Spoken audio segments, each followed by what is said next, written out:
Dr. Jarrod Burks is a principal investigator with Ohio Valley Archaeology Incorporated. He's an expert in the use of magnetometers and ground penetrating radar. In addition to traditional archaeology, he conducts geophysical surveys and instructs archaeologists in those techniques throughout the United States and at the National Park Service Midwest Archaeological Center's workshop on geophysics and archaeology. Dr. Burks' works often involves attempting to locate unmarked graves, and he has participated in several forensic cases in the United States and abroad, as well as taught geophysics at forensic workshops.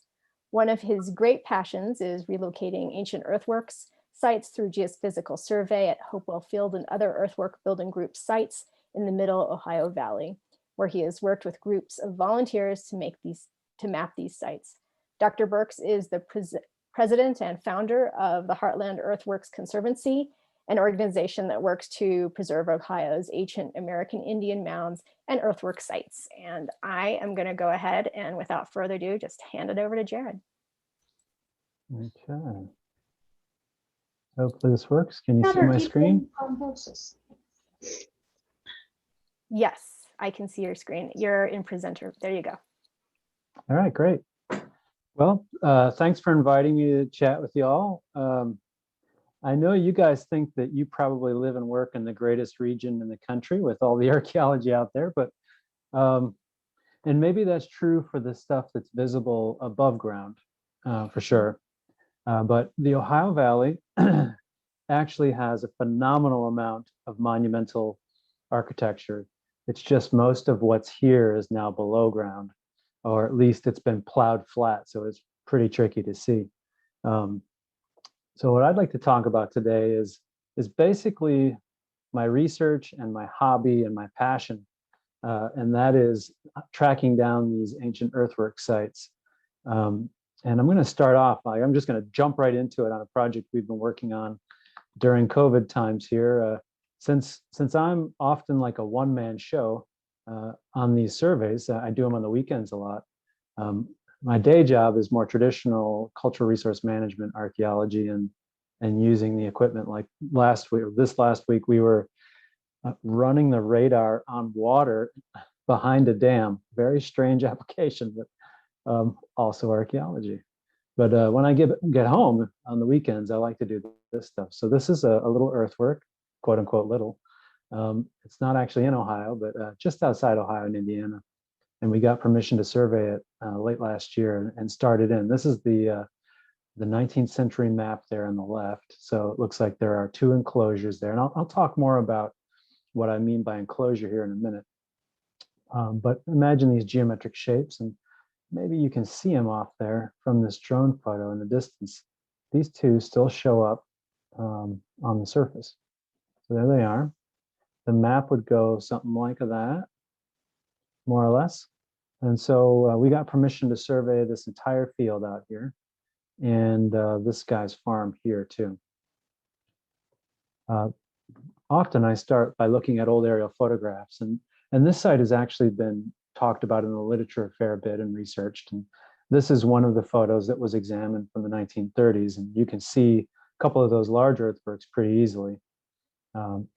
And what we're seeing is the effects that the ditches and embankments of these two earthworks have on the vegetation and the colors of the soil. So that stuff's sometimes visible from the air. If you look closer, though, maybe you can pick out some of these other little smudges in the aerial photos. And archaeologists have assumed that these are earthworks. And this was the map created in the late 1990s from that aerial photograph. So kind of not the beginning of GIS work by any means, but sort of the high tech for its time, in the 1990s. Although we were doing geophysics in the 1990s too, but this was about as far as they'd gotten with this earthwork. It's much more complicated than the 19th century map suggested. So I got interested in this one maybe 15 years after this publication in 1996. And we started tracking down aerial photographs. And since that publication, some new photos had been taken of the place. and some new earthworks had shown up. In fact, some of the older ones were much clearer, in particular these. Maybe you can see those there, little rectangles with rounded corners. This is a pretty classic shape for earthworks in the Middle Ohio Valley. You see them right there very clearly. And these are the ditches that are showing up for some reason. You can almost make out a break in the ditch there. That's probably a gateway. This one looks like it might be a circle rather than a rectangle with rounded corners. So the reason I was really eager to survey it this winter was that the field was was a harvested soybean field, and that's ideal for this geophysical survey stuff. So I spent a lot of time walking this thing back and forth, and I'll describe a little bit more what this is in a bit. But it's a magnetometer, as you can see there. And we would go out there usually on Sunday, and it's a 2-hour drive from home, so we could only be there for about 5 or 6 hours. We made 10 trips this winter and managed to map the whole field. It ended up being about 80 acres of survey. This magnetometer has five magnetometers attached to it, and a global positioning system there at the top, a really accurate one that's good to 1 or 2 centimeters. So this is what I do during the day, and I borrow this from work. It's good practice, keeps me in shape. It's quite a lot of work to push this thing around, as you can imagine. But these are ideal conditions, nice and flat. And there's the result. I'll let you have a look at that for a minute. What probably jumps out at you right away are these really strong black and white things here. So in maps like this, dark things are more magnetic, lighter things or white things are less magnetic. So we can see these kind of big linear things. Here's one down here. These big linears here are lightning strikes, so not archaeology. We can see some linear stuff here in the background. That's the edge of the terrace. And now hopefully your eyes are adjusting to look for little geometric shapes. And you'll notice there's a whole circle of them here. Lots and lots of them. Let me zoom in on that for you. These two here are the original enclosures mapped in the 19th century. So let's see if we got to zoom in. There it is. So you can see the ditches here that have been detected by the magnetometer. Lots of iron objects along this old road. That's what all these little black and white things are. Iron's quite magnetic. And primarily just lots of ditches. So earthworks are detectable. And the first time I detected one was, I think, in 1999 or something like that. And I've been hooked ever since. And I've been constantly trying to get bigger and faster magnetometer systems because these sites are so large. It takes a long time to survey them. Obviously, here we are in the United States, and pretty much everywhere east of the Rockies is covered in earthwork sites. These are Native American constructions from various time periods in the past. And I focus mostly on the Ohio Valley right there, so south of Lake Erie primarily. And since I live in Columbus, Ohio, I mostly work within about 2 hours of home on these projects because they're volunteer efforts. So we have basically no funding. It's all, out of pocket kind of stuff, as hobbies often are. Fortunately, there are a lot of earthwork sites within a couple hours drive from Columbus. And you can see Columbus is about in the middle of the state.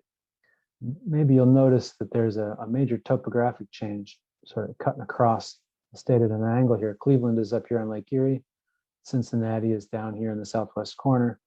And that topographic change is where the glaciers stopped. So nice and flat glacial plains up north and even lake plains. And down to the south, it's nice and dissected, unglaciated territory. And quite a lot of the earthworks are clustered here along this glacial divide, including some of our most famous in Ross County, where there's a national park, Hopewell Culture National Historical Park. And one of the sites that we're trying to get World Heritage status for, the site of Newark.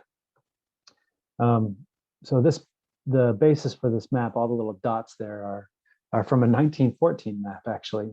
That's like the state of the art for earthwork mapping. Since 1914, a lot of these sites have been lost. They were lost, their locations were lost before they were mapped in a more accurate way.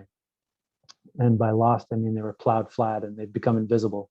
And 1914 was before aerial photographs were taken. So they weren't captured from the air before they were recorded precisely for the locations. In addition to the enclosure sites, so by enclosures, I mean the circles and squares and other shapes, we also have something like 10,000 plus mound sites in Ohio. So a lot of these are burial mounds. A lot of these too have been plowed flat or have been destroyed by construction like roads or gravel mining or railroads, cities built on top of them, all manner of different ways to erase these things from the landscape. But there's still quite a few out there. And many have not been recorded with like the State Historic Preservation Office. We could use an army of site watch people to go find these things. What's really intriguing is that almost all of this earth moving occurred in about a 700 or 800 year period, about 2,000 years ago. And the archaeological taxonomic groups that maybe you've heard of before are the Adena, that's the earlier group that made the very tall conical mounds, and then the Hopewell, they're the ones that are famous for making the big geometric enclosures. So this is what they look like, at least to the eye of a 19th century map maker. We have lots of these circular enclosures, sometimes solo circles, other times in clusters like this. On these old maps, you'll see usually a dark shape, that's the ditch, and then sort of an open shape, which is the embankment to the outside. So a lot of them are ditches on the insides of embankments. And you can see here, these are a couple hundred feet in diameter. We also have these more unusual, but incredibly immense. If you can see this number, 1,080, that's feet. So this square, and it's an embankment, it's 1,080 feet across. That makes this circle at least that big or bigger. So this is a very large, we call these tripartite enclosures. There are 5 or 6 of these in Ohio. They don't look exactly like this, all of them, but they're all sort of similar with squares, small circles and large circles. And then we have these somewhat unusual things that are called hilltop enclosures because, you guessed it, they occur on hilltops. If we had mesas in Ohio and sites on tops of mesas, these would be it. This is actually the bluff edge along a river. So there's a bit of a drop off here. I think it's 200 or 300 feet, so it's pretty high. And this right here is an embankment, kind of a tall one, 10 to 15 feet tall, that follows along the edge of this hilltop. This one is one of our largest, and also we're trying to get this one on the World Heritage List. This embankment's 3 miles long, so pretty big site, 100 acres inside there. So for scale, there's me standing in one of these, the ditches of one of these enclosures. This is the ditch here, embankment on the outside, and then there's all of the space to the inside. So when you start thinking about some of the components of these sites and what I might detect in my surveys, be thinking about ditches and embankments and whatever these enclosures enclose. Often there's a mound or was a mound in the middle, and sometimes the mound covers the remains of a building foundation. So to give you a sense of scale, our largest enclosed single, standalone enclosure in Ohio is about 1,300 feet across. So there it is. It's not a perfect circle, but it's pretty close. Our smallest enclosures are 50 to 60 feet in diameter, so quite small. And if we throw some famous stuff at this, here's Stonehenge there. And if we scale that, that's how big Stonehenge will be, at least the part of Stonehenge that we all know, where the stones are, pretty small compared to Ohio Earthworks. There's another famous place, the Colosseum, a bit taller, but to scale, it would nicely fit inside the Shriver Circle as well. So yeah, these places are big. Here is our largest earthwork complex. This is Newark. Maybe you've seen this map before. It consists of a large octagon and circle that are connected. One of these things that we call great circles. This one is 1,200 feet across. It's a ditch and embankment. That's the ditch I was standing in earlier. And then a cluster of mounds that are surrounded by an embankment. And then you can see all of these weird lines out here. These are all embankments that connected these earthwork enclosure complexes by what we've called graded ways or passageways, which we assume people walked along back and forth in between these enclosure sites. Most of these graded ways are or sets of parallel walls have been destroyed, and they just haven't been studied in the modern era. So to give you a sense of scale for this one, it's over a mile in between those two enclosure sites there, so very big place. A lot of the enclosures in Ohio, especially the Hopewell ones, have astronomical alignments associated with them. And Newark is famous for having very important lunar alignment there right through the middle of the octagon. Every 18.6 years, the moon rises at its northernmost point on the eastern horizon. And that alignment there, if you stand there in the observatory circle and look down that axis, you'll see that 18.6-year alignment with the moon. So these folks could not only move tons of dirt and make fairly precise geometric shapes out of it. Some of this stuff is like this thing here is, I think it's 300 meters or more across there, so very large. But they also could build these things on a landscape and align them to astronomical alignments that only happen, once in a generation, perhaps. So a lot of knowledge there to make these earthwork complexes. In addition to the enclosures, these sites often have mounds with them.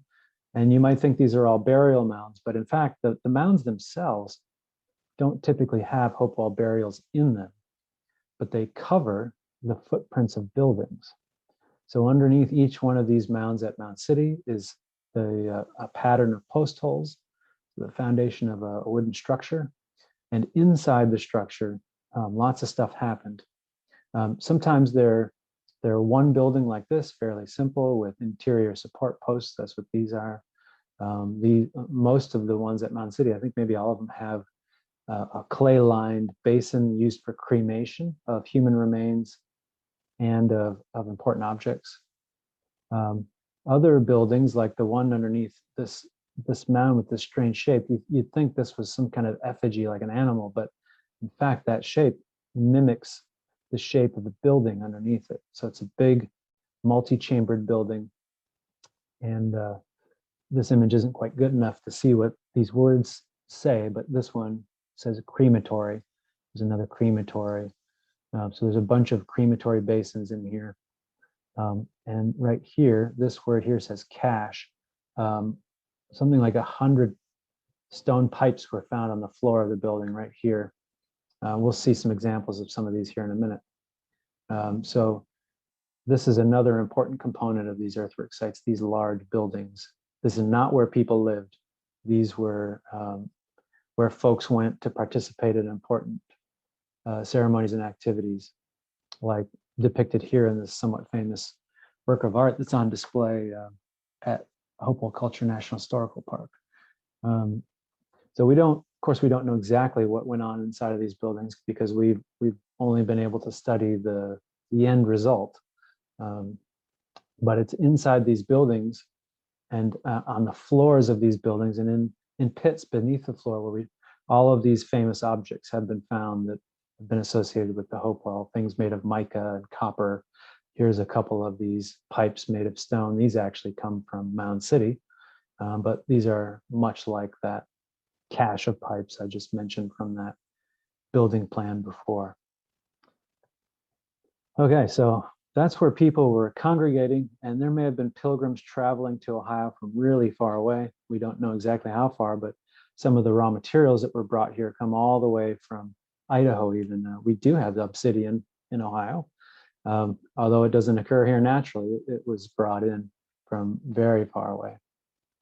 But when the Hopewell folk weren't at the earthwork sites, they were at home in these sort of dispersed households spread across the landscape, down in the river floodplains and terraces, also up in the uplands and drier zones.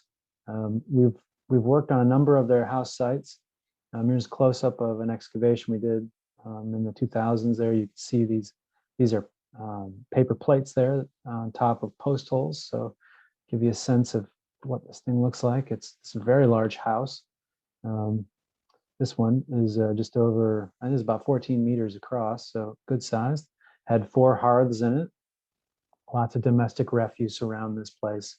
The yard outside of the house was full of cooking pits. We call them earth ovens here. There must have been 15 or more of those things out there. So pretty classic occupation site. We don't know exactly what the houses look like, but based on some research and engineering studies of the post holes and their size and distribution, we think it could be something like this. Very large structure, very large center post to hold up the middle of the structure there.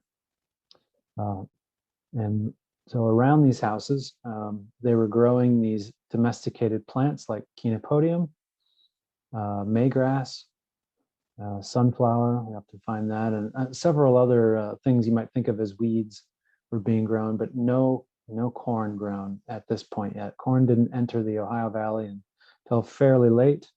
We're talking like maybe AD 950, 1000, so well after the earthworks had already been abandoned. They also were growing tobacco, and here are some of those pipes from the Tremper site, that big multi-room building. So lots of nice animal shapes depicted on those pipes. And inside these pipes, they were smoking tobacco and some other things. So back to the earthworks. This is usually what they look like when I arrive on site. Pretty flat, been plowed for nearly 200 years in a lot of cases. So, we're uncertain what might be there, where it might be exactly. And so I often turn to various sources to get a sense of where to start. As I've said, these are really big sites in really big places, big farm fields and stuff. So miles and miles of agricultural fields and stream terraces to look for these places on. So, and we have a number of published sources, such as this book. I think this is the first book that the Smithsonian published in their Contributions to Knowledge series in 1848, Ancient Monuments of the Mississippi Valley. It's loaded with Ohio earthwork sites. There's 88 of them in here, in fact, including this map here in the background. So, so once in a while, I get to look at maps from this book, but there are a lot of sites that Squire and Davis just didn't include in their publication. So we look to aerial photographs, and some of our earliest are from the 1930s. So here's the octagon and observatory circle up here at Newark. Show up really nice, and yes, that is a golf course on top of it, even in the 1930s. This golf course is now historic. It was established in 1910, but we're now trying to relocate the golf course so this can become a World Heritage Site. There are this fella, Dash Reeves here. He took lots of photos of Ohio earthworks, and they're kind of all over the place. Hopefully you can see this one here is a large square with rounded corners and a large circle. This is part of Hopewell Culture National Historical Park. For scale, this circle is about 1,000 feet across, so very big. Much easier to see from the air than it is when you're standing on the ground at the site. Fortunately, there were lots of other photographs taken in Ohio, and just like in lots of other states in the US, and the US Department of Agriculture about every 10 years started taking photographs from above. And in Ohio, they started in the 1930s. In particular, the late 1930s, we get the entire state being flown. And then about every decade after that, I get a new set of aerials.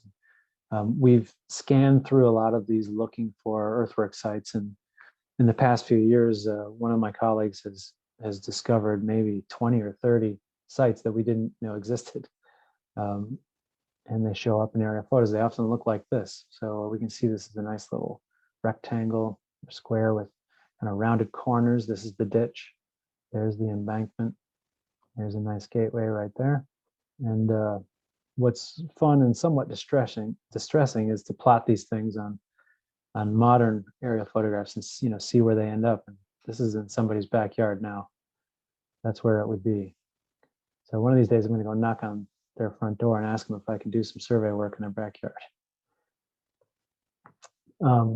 Here's another example. This one is in a farm field. It's actually in Columbus, not far from where I live. It was one that had never been recorded. Shows up in almost every aerial photograph taken of this spot. Somehow it just slipped through the cracks. And today, it actually is in a metro park, and the metro parks didn't even know it existed. So they were pretty happy about that. Another tool we use to locate earthworks is LiDAR. You've probably heard of this stuff. It's been used out in the Southwest a lot to track roads and such across the Chaco landscape. Been used to great effect in Central America and mapping those big cities, and it works quite well with these earthwork sites too when they have subtle topographic relief. So in this case, the LiDAR is being flown and the lasers being shot out of a plane, but you can do it from a tripod too on the ground. So we're getting thousands of laser pulses per second, shooting down at the ground, bouncing off whatever's down there.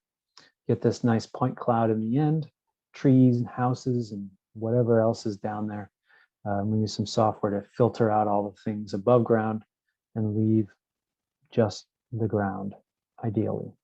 So this is one of Ohio's most famous sites, I suspect. And it's mostly tree covered, pretty tricky to see what this is. But when we look at the LiDAR data and filter out the trees, we can see it's Serpent Mound. It's sitting on this peninsula overlooking this creek here. So that's one of the great things about LiDAR is we can create these bare earth models.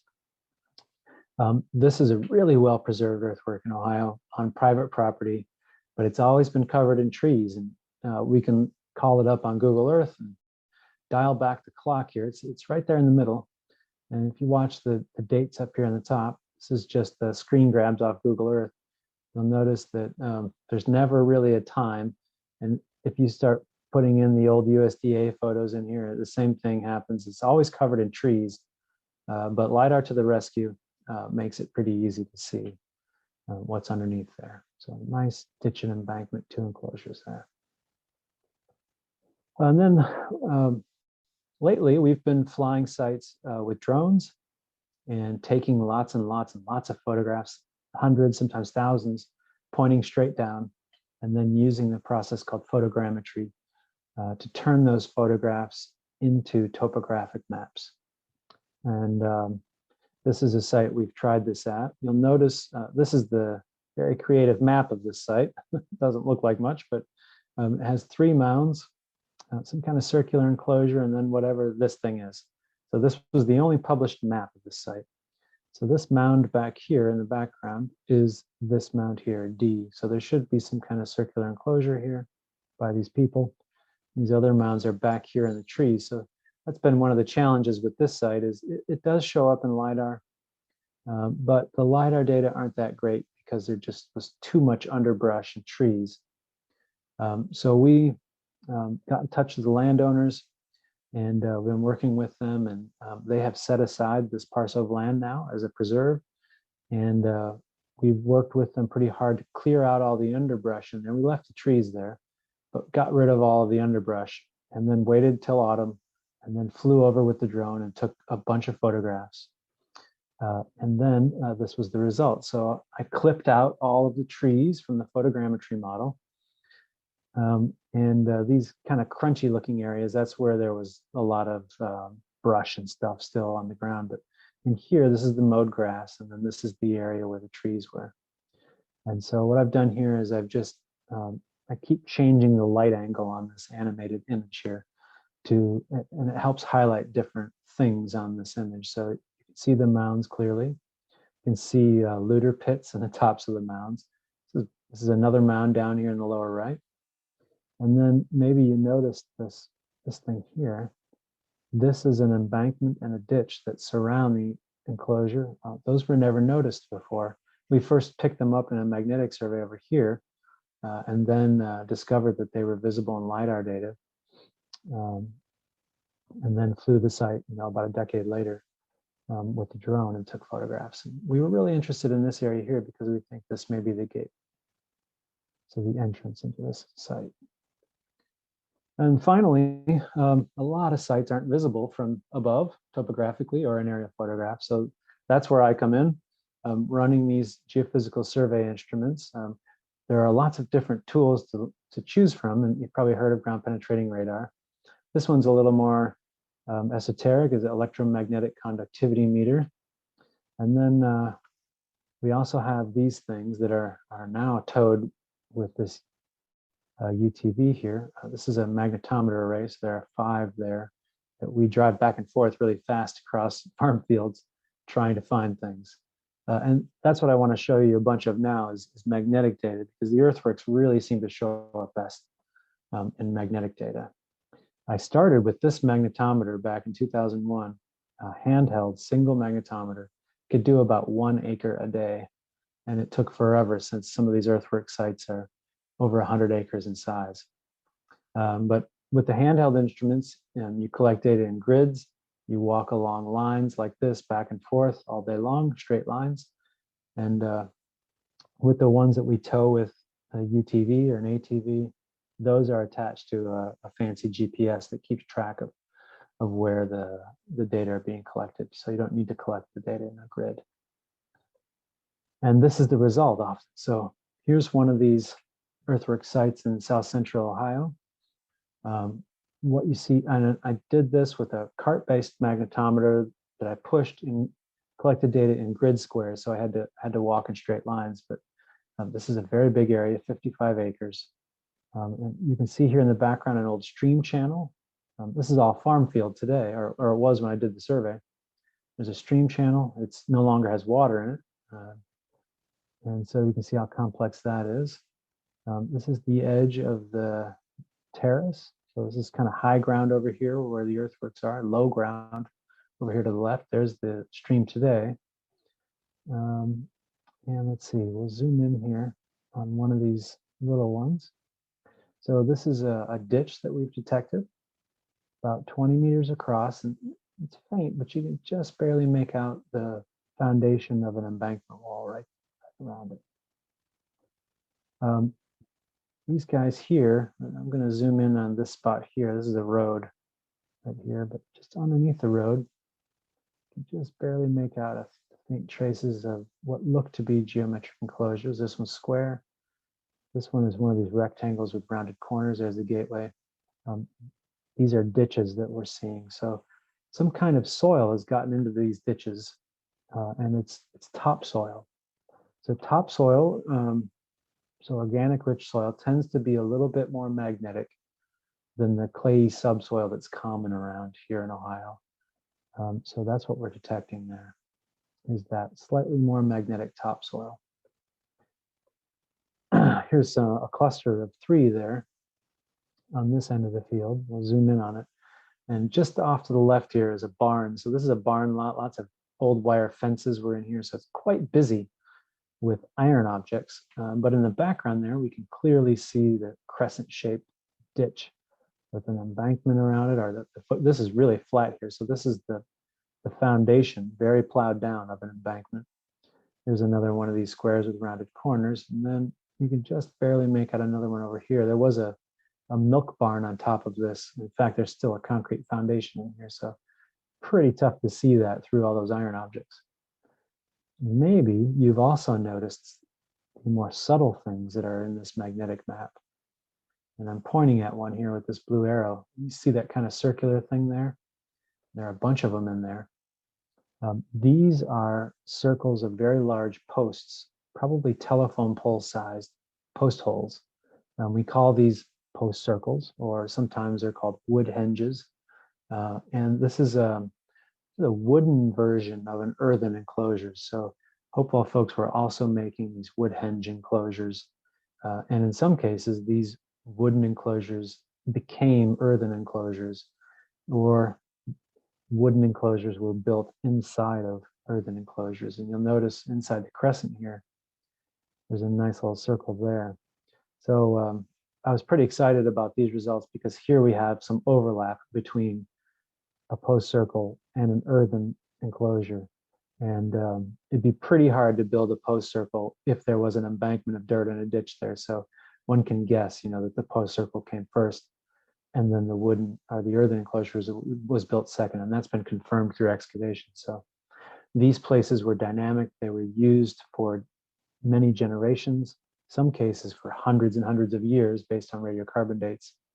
And here we can see that in geophysical data without ever having turned over a spade of soil, and just data that I was collecting on the weekend.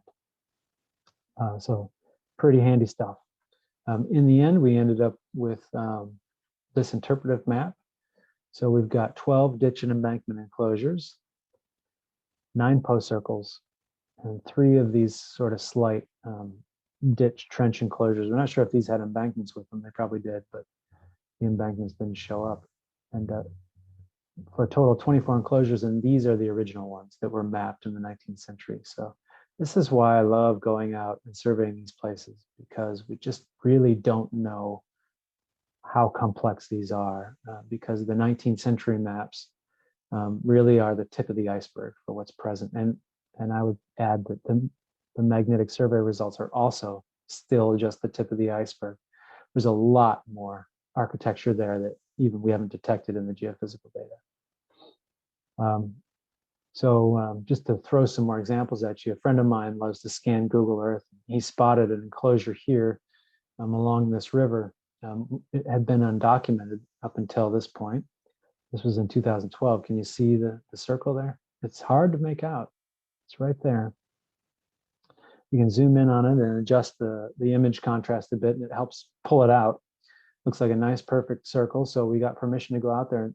And often that's the hardest bit. Most of these are on private land. It really takes some effort to get permission to get access. And some people just won't let you go out there and survey.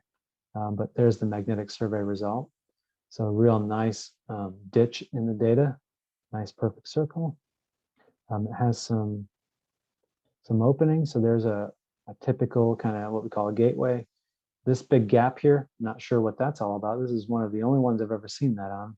But it has a definite intentional break there. And you probably noticed that pretty much right in the middle, there's something there. So there probably was a mound there.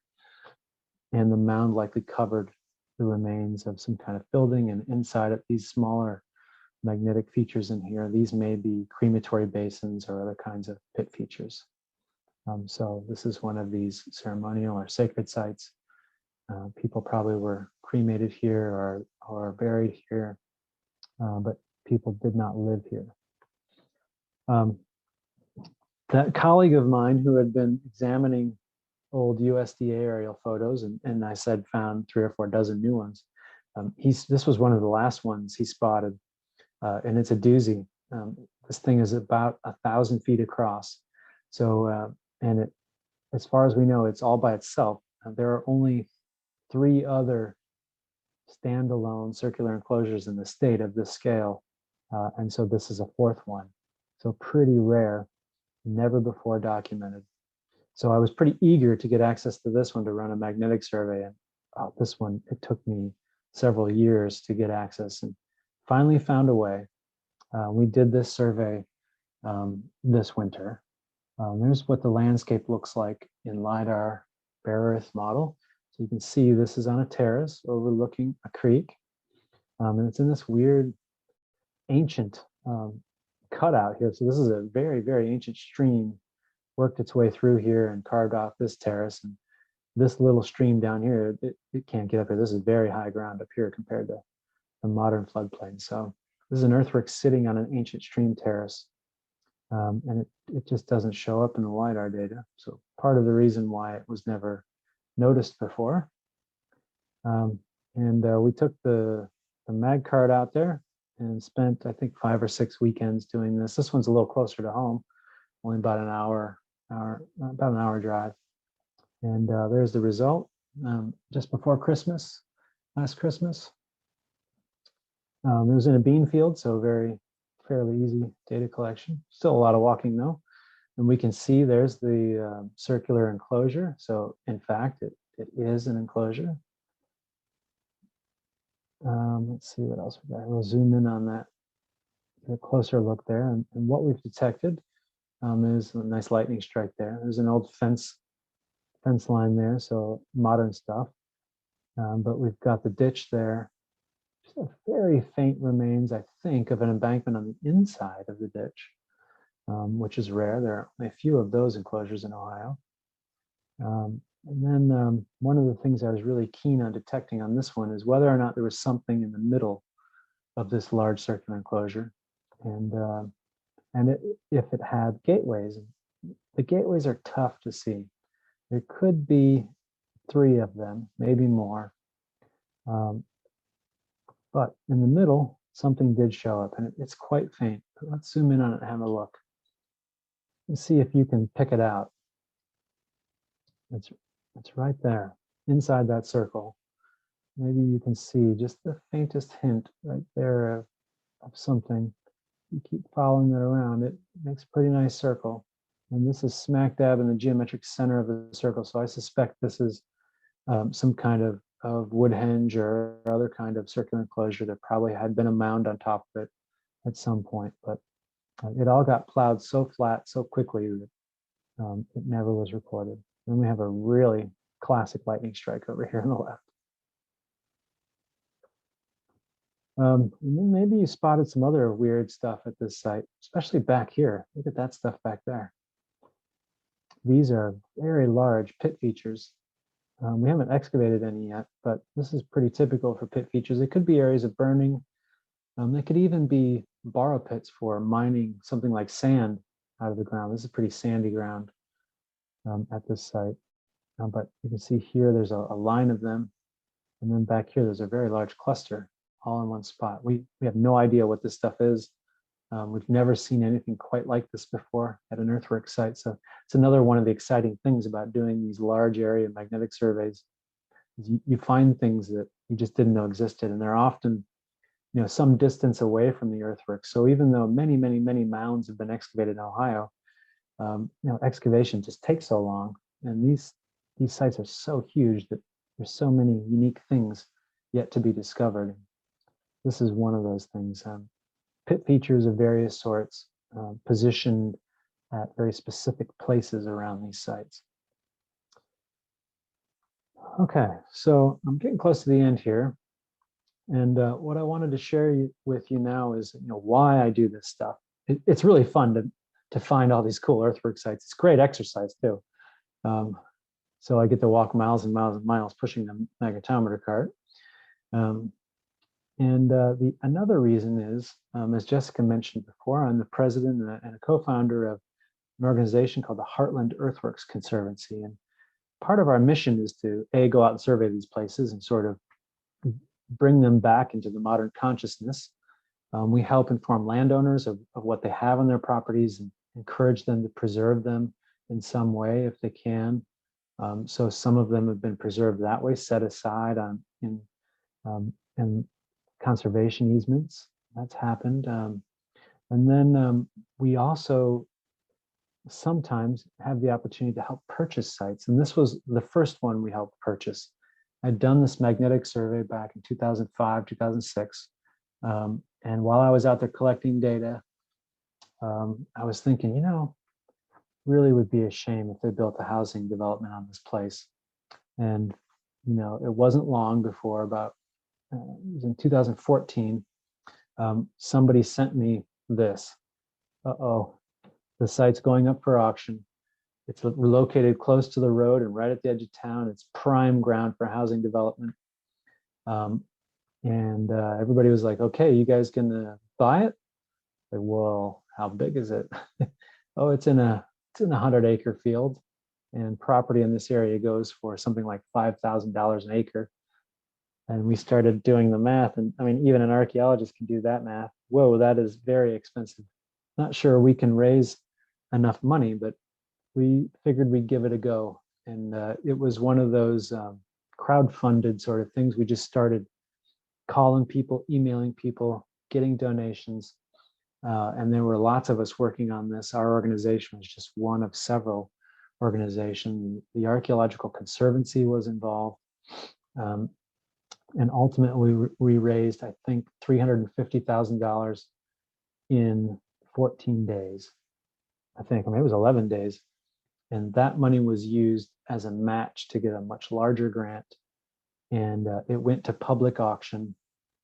Here was the auction. When we arrived in the room, when we first got there, the room was about half the size, and there were so many people showing up, they expanded it to make it bigger. And we were pretty sure that we were going to be unsuccessful with so many people there bidding on properties. But we worked together here, and we had something like 1,000 households that had donated money toward this. And this was the bid board for this farm. And these were the parcels we were interested in, and those were our bids. We actually won the auction. And the reason there were so many people in the room is they were all interested to see if we could buy it. Almost nobody bid. There was one other guy that was bidding, a farmer that had lots of property out there. He really wanted to keep farming that ground, but it was eventually purchased. And something like 193 acres, I think, paid a little over $1 million for it. And it's now an earthwork park. It's owned by a private nonprofit. The Archaeological Conservancy has a conservation easement there. Our organization, they have the easement on the earthworks. We have the easement sort of on the slopes and the area around the earthworks.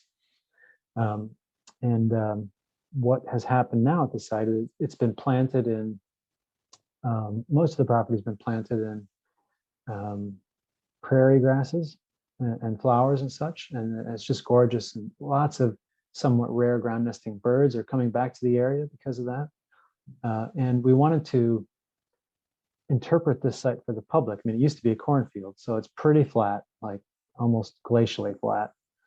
And we can see it looks real nice in the magnetic data here. And so what we did was we used the magnetic data to interpretively mow the shape of the earthworks into the vegetation. And we gave it a try the first time, and just our good luck, somebody flew over and took aerial photos, and those ended up on Google Earth. So now the site shows up on Google Earth like this in the 2015 aerial photo.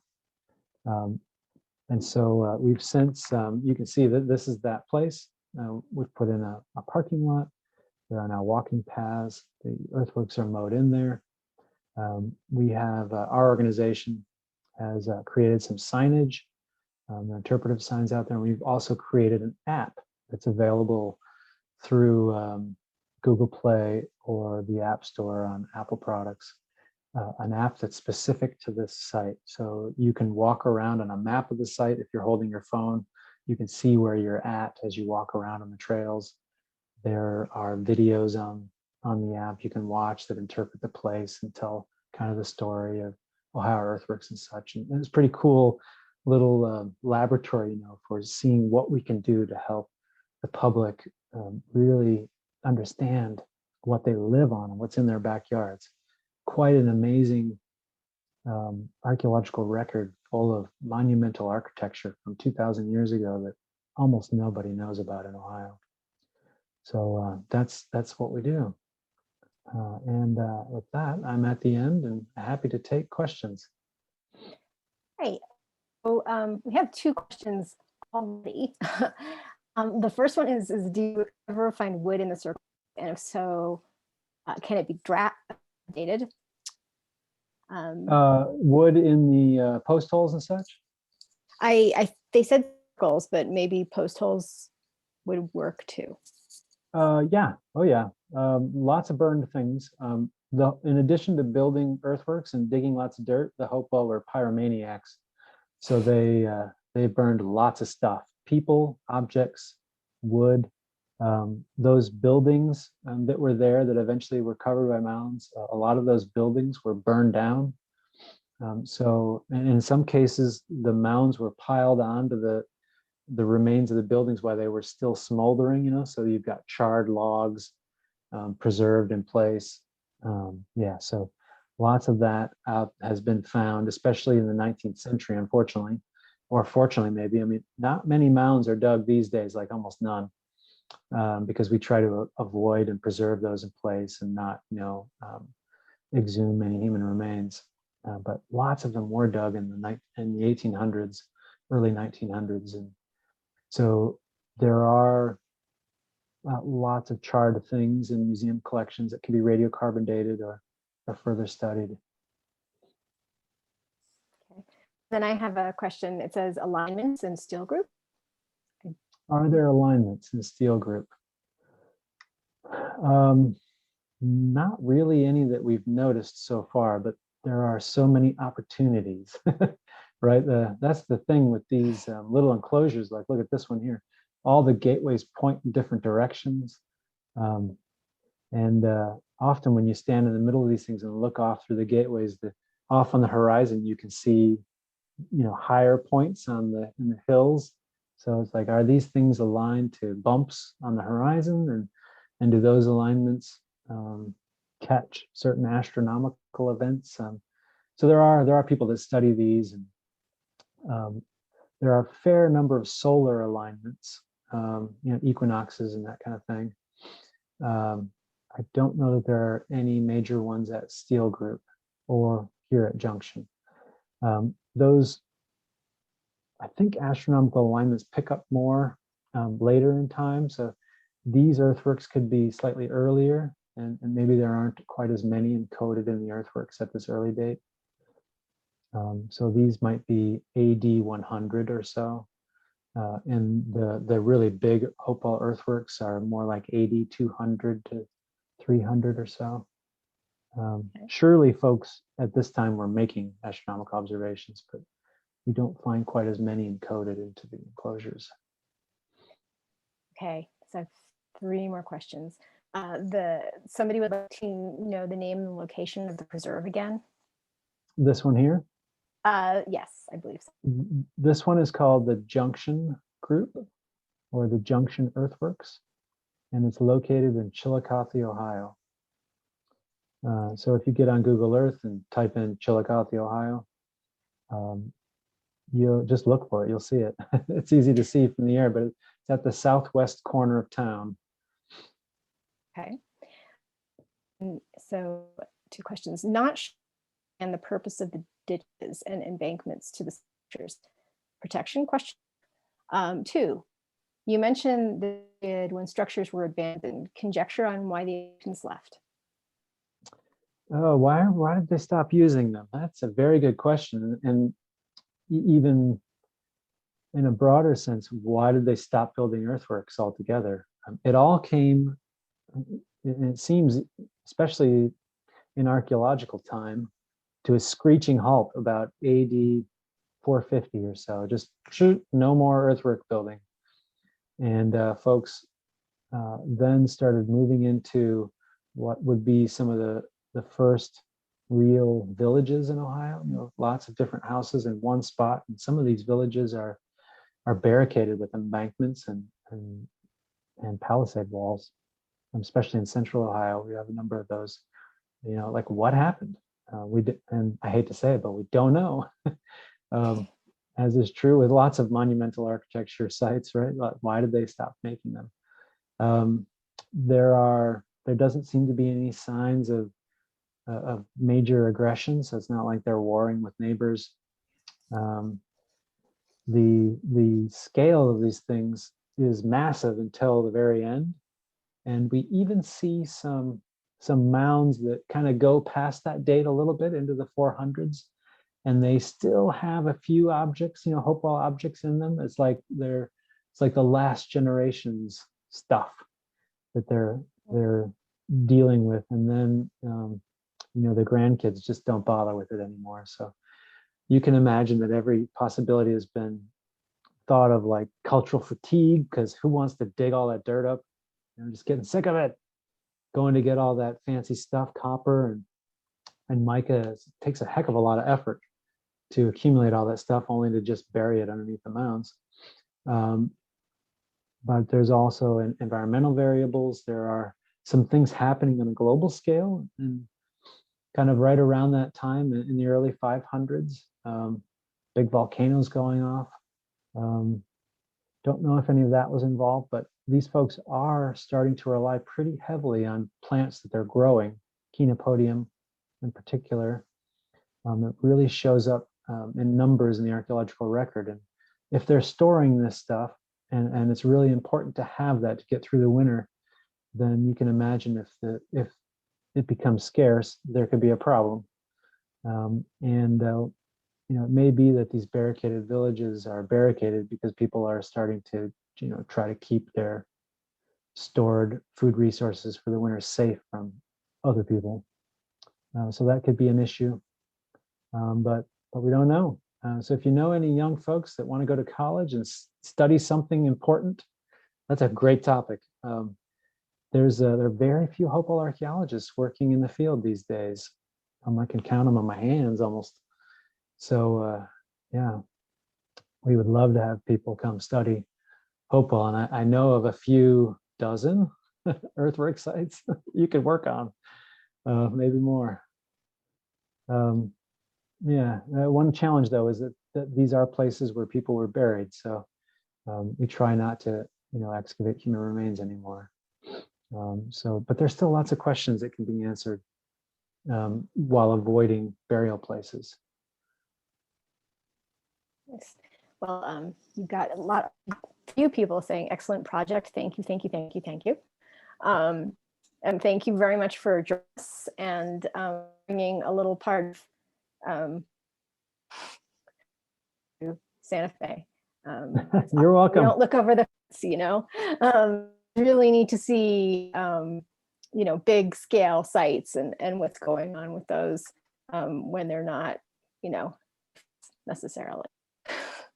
Yeah, it's super intriguing that a lot of this stuff in the Southwest and, over here was all happening at the same time. It makes you wonder, what the heck was going on that got everybody working on monumental architecture at the same time. You know what I find really intriguing is that you've got such a late date for corn. That's really intriguing because here, you see the population growth until after Chenopodium becomes, or not Chenopodium, after, an maize ag becomes sort of established. And so it's interesting that you have kind of big sites.